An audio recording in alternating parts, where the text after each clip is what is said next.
देवसेना हमसे काल चक्र मंगलस तबे हमरा शक हो गई रहे। जरूर ओकरा के कोनो प्लान करके ही भेजले होई। ता ओकरा पीछे तू रहला, अबे हम ओकरा के दूसरा जगह छिपा देले बानी।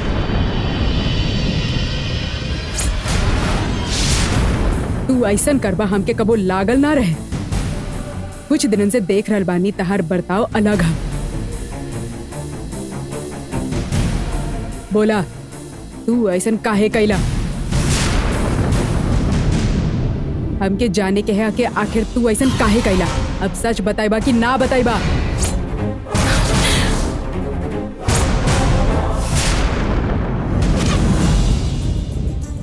देवसेना जी हमके बात बतौले रही, वो भैरवी के पता चल गई रहे। जल्दबाजी करके वो खुद के फंसा ले बाड़ी। चाहे हम कुछ भी प्लान करी ना, शेखर हमेशा 2 कदम आगे ही सोचेला। अच्छा भइल ना तो हम फंस जाती। जे भी भइल अच्छा ही भइल। अब भैरवी की लोगन से बचावे के होगी। काल चक्र तो भैरवी से भी हासिल कर सके नहीं।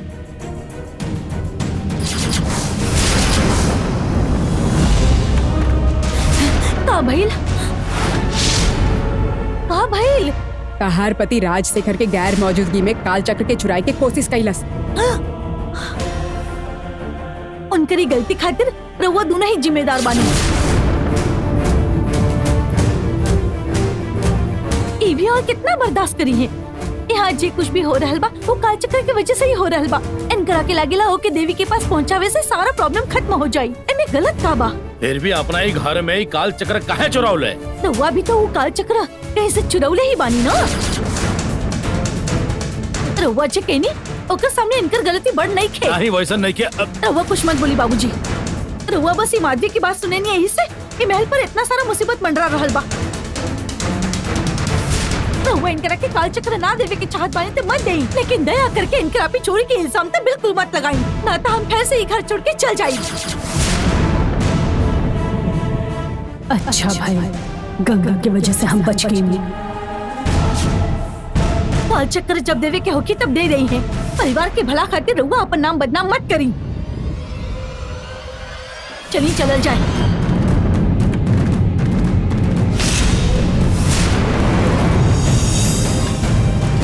गंगा इतना कुछ सुना के चल गईली, बाकी अरुण के मुंह से एक शब्द भी ना निकला। अरुण के ये बर्ताव हमके शक करे पे मजबूर कर देले हम। हमके भी यह शक होता माधवी, कहे कि चाहे कुछ हो जाओ अरुण काल चक्र चुरावे की कोशिश कबो ना करी। वो ऐसा काहे कैलस हमरा समझ में नहीं खे आओ। मामा इनकर हाथ पकड़ के बाहर निकाला। अरुण तू कह देला ना। ए, चल निकल। ऐसा मत करा। छोड़ा हमके। चला बाहर चला। ऐसे का देखा तारू निकला।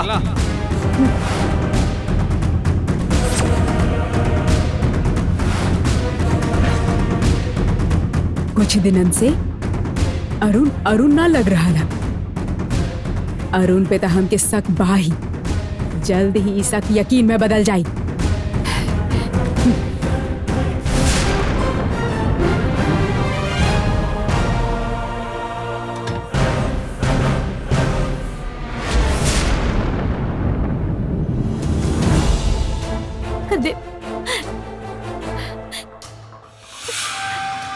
काल चक्र ला कर दे बैसन काले रानी ना हम फिर काहे जल्दबाजी कर रहल बाड़ू।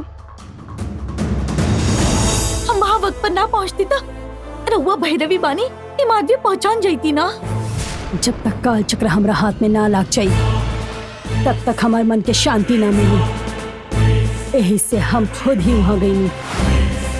सही समय पर तू आके हमके बचा ले लू। ऐसे ही अगर तो के अपन पति के जान बचावे के बाद काल चक्र हमके जल्दी ला के दे के हुई। तू परिवार के बड़ू यही से तहरा पास हमारी मदद करे के सिवा दोसर कोनो रास्ता नहीं खे।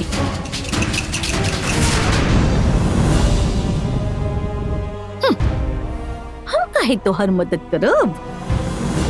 काल चक्र पावे खातिर तोहके ही हमार मदद करे के होगी।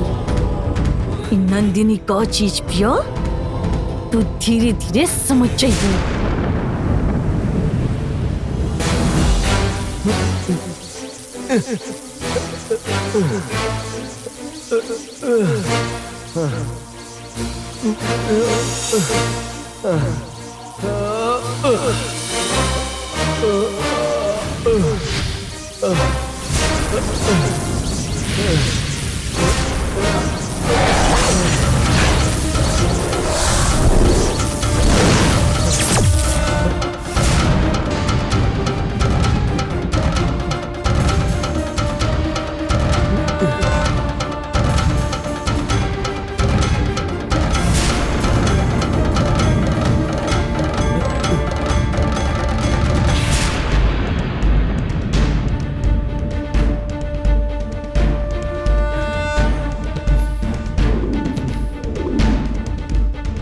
क्यों बाका?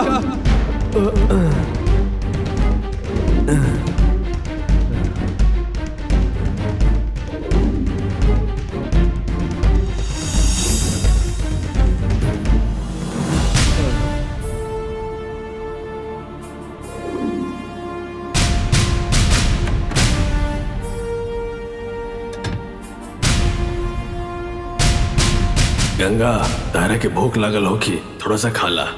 इला हमके ना चाहिए राउर खाना। हमार पति की जान खतरा में बा और हम ही उनकरा के बचा सकिनी। हमके यहाँ से बाहर जाए दी। तार पति चाहे जितना भी मुसीबत में हो, नंदिनी ओकरा के बचा ले। तू फिक्र मत करा, शांत रहा। तो वह ना जाने नहीं कि हमार पति कितना बड़ मुसीबत में मानी। तो वो हमके ना छोड़े चाहिए ना, तो कम से कम नंदिनी के फोन करी, हम बात करब। तू हमार बात ना मनबू। तारा के नंदिनी से बात करे के है ना, फोन करा तानी, बात कर ला।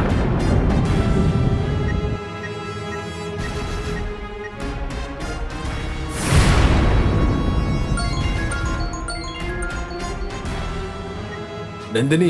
हाँ पिताजी। गंगा खाना ना खाद बिया, तारा से बात करे क्या? ला ओकरा से बात कर ला। नंदिनी, हम क्या कह करके तो महल में पहुंच गई। तोहरा वजह से हमके पहले ही बहुत तकलीफ हो चुकल बा, फिर भी तू उहे गलती कर रहल बाड़ू। काई सही बा। गंगा, तोहर मन की स्थिति हम समझ सकेनी, लेकिन आवे वाला पूर्णिमा तक हमके दोनों काल चक्र कोना भी हालत में वन देवी के मंदिर तक पहुंचावे के बा। हमके काम के पूरा करे के बा, यही से ये सब करे के पड़ल।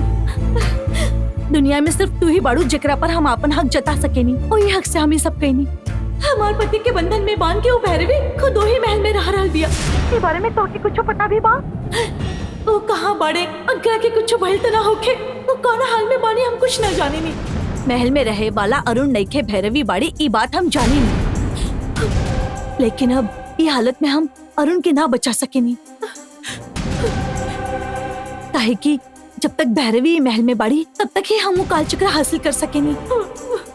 यही से तो थोड़ा सा सब्र रखा गंगा।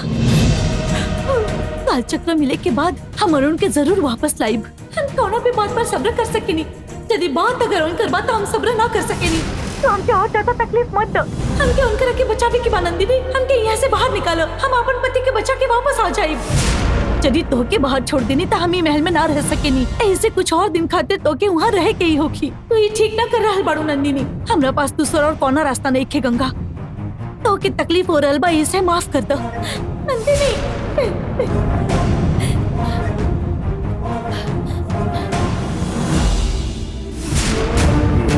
अब तहार सिवा नंदिनी की मदद करे वाला दूसर क्यों नहीं के? हमने के हालात के समझे की कोशिश करा। नंदिनी की काल चक्र जरूरी बा, वैसे हमके हमारा अरुण जरूरी बा। हम यहाँ शांत ना बैठ सकेनी। हमके अभी यहाँ से जाए के होगी। छोड़ी हमके। इतना समझाए के बाद भी तू बात काहे ना मानत बढ़ो। अगर बाहर के उतार आवाज सुन ले तो बहुत बड़ प्रॉब्लम हो जाए। तरह के कमरा में बंद कर रहने ना उन्हें ठीक रहे। चला छोड़ दे हमके। चला आजा। छोड़ दे। हम तार पैर पर तानी, चिल्लावा मत तो चुप हो जा। तू एकदम चिंता मत करा और ये ला खाला खाला, ऐसे गुस्सा मत करा, ठीक बनू। पिताजी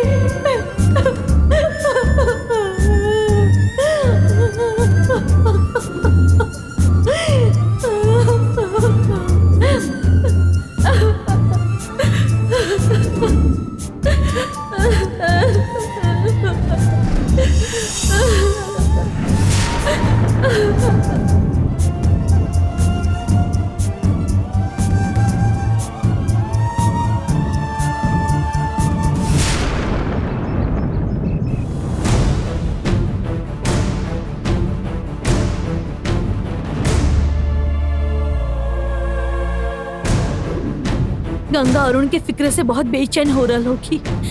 अब हम ओके और ज्यादा तकलीफ ना दे सकें। जल्दी काल चक्र लेके गंगा के यहाँ फिर से ले आई। अभी राजशेखर से मिलके काल चक्र पावे की कोशिश करत बानी।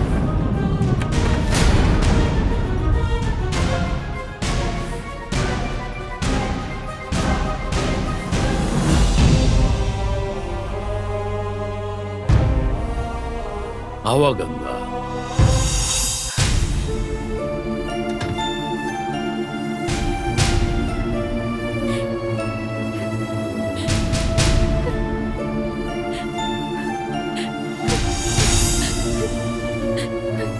कहा भइल गंगा? काल चक्र ना देवे की वजह से रउआ अपना ही बेटा के खुद के ही घर में चोरी करे खातिर मजबूर कर देनी बाबूजी। अमो उहे सोचत रहनी है, ओकरा बारे में सोच के हमके बहुत बुरा लागता। वो हमके वचन देले बानी, यही से वो इतना कोशिश कर रहल बानी बाबूजी। वो नंदिनी पता ना और कहा बिगाड़े वाला बाड़ी, यही से वो ही काल चक्र चुरावे खातिर मजबूर हो गईले।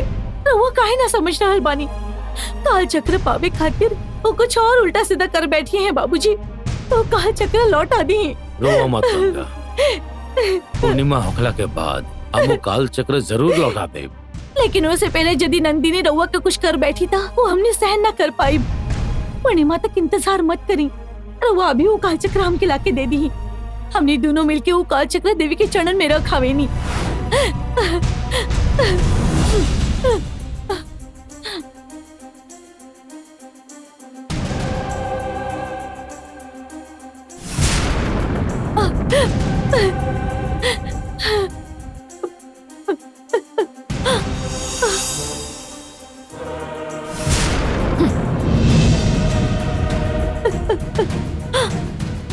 वो काल चक्र जब तक हमारा पास बा तब तक केहू हमार कुछ भी ना बिगाड़ पाए। पूर्णिमा खत्म होखला तक हम वो काल चक्र ना दे पाए, और यह हमार फैसला है। और एकरा पे और बहस मत करा।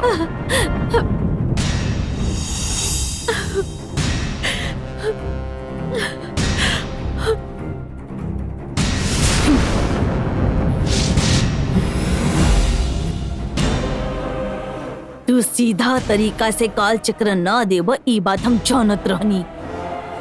अब दूसरा रास्ता आजमावे के रखी, हासिल करते ही रहो। जब से अरुण कहले बाड़े कि घर में मांसाहारी ना बनी, तब से हमरा के एगो अंडा खाए के ना मिलल। बिना मांस खाए हमार मुंह के टेस्ट चल गई बा। जो देख ले उससे पहले हम ही चिकन के ऐसे ही खा जाता नहीं। आज हमारी इच्छा पूरा हो जाए। हम अपन टेस्ट वापस ले आए। बहुत गरम बा। का करी अरे अरे अरे अरे अरे आहा हा हा। ओ ओ ओ ओ ओ ओ। ना ना ना ना ना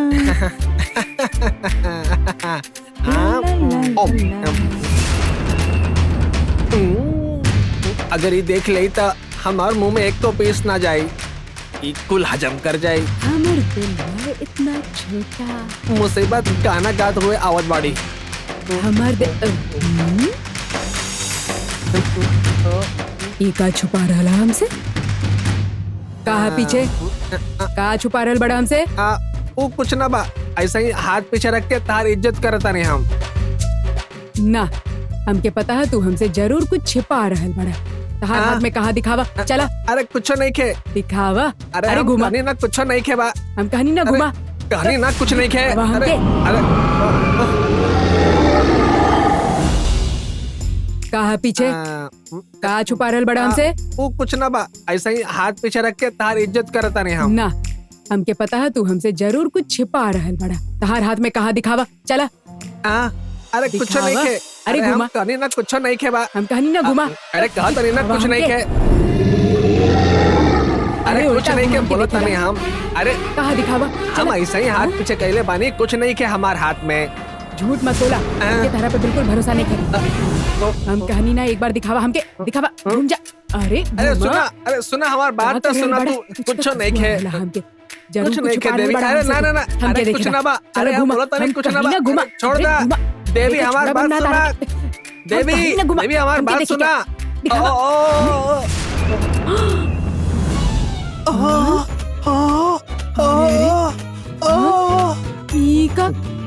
तू पूरा का पूरा खा के हमरा खातिर कुछ ना छोड़ला।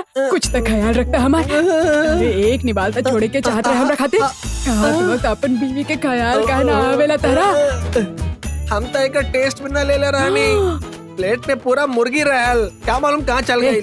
खुद मुंह में ठूस ले ले होखबा और अब झूठ बोल रहल बड़ा। एगो पूरा मुर्गी गटक गईला हैं और अब बहाना बना रहल बड़ा। अरे हैं? देवी तो हमारे पे विश्वास करा। हम मुर्गी के पैकेट अभी खोल ही रानी। हम तक खैबो ना कहीं नहीं। ओए, तू ना खैला ते और के खा सकेला?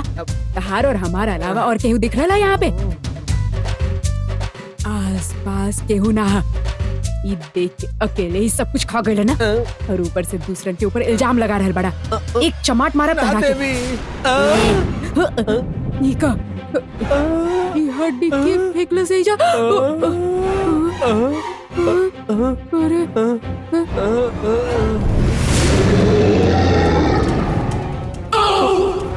पूरा मुर्गी खा के क्यों डकार मारते हुए जाता।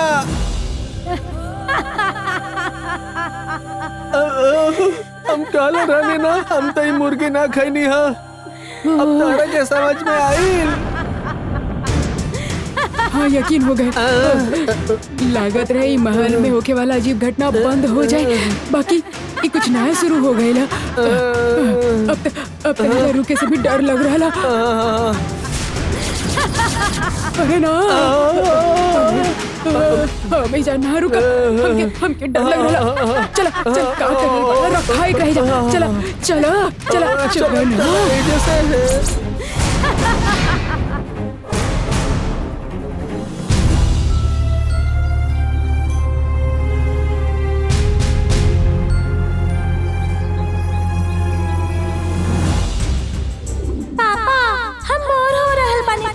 चली ना पापा। तारा के समझ में नहीं क्या हुआ, हट जाओ इसी से।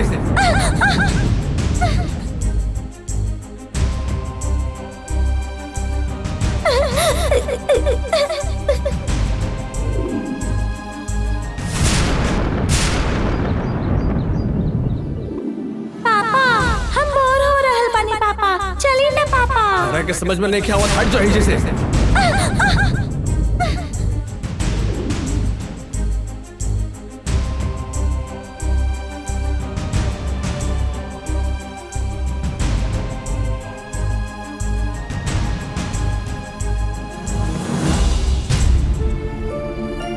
कहा भाई देव से ना वैसे शान का है बैठल बाड़ू। पापा हमके जोर से ढकेल देले रानी, देखकर हमके बुरा लग रहल बा गंगा।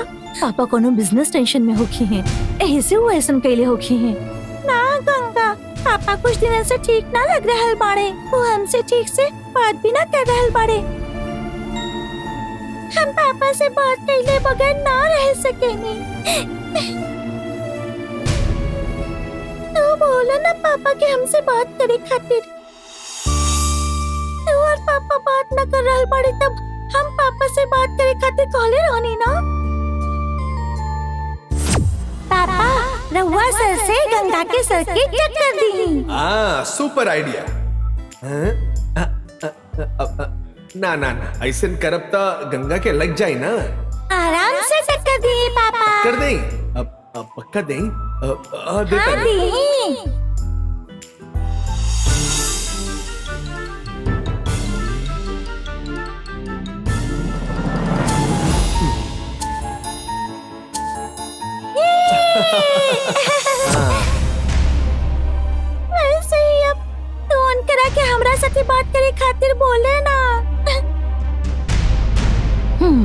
ठीक बा आवा चले तन।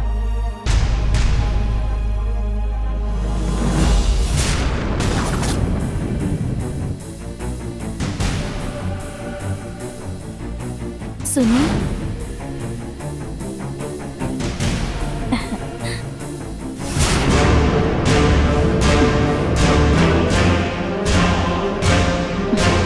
सुनिए देवसेना रउआ साथे बात करे के चाहत बानी।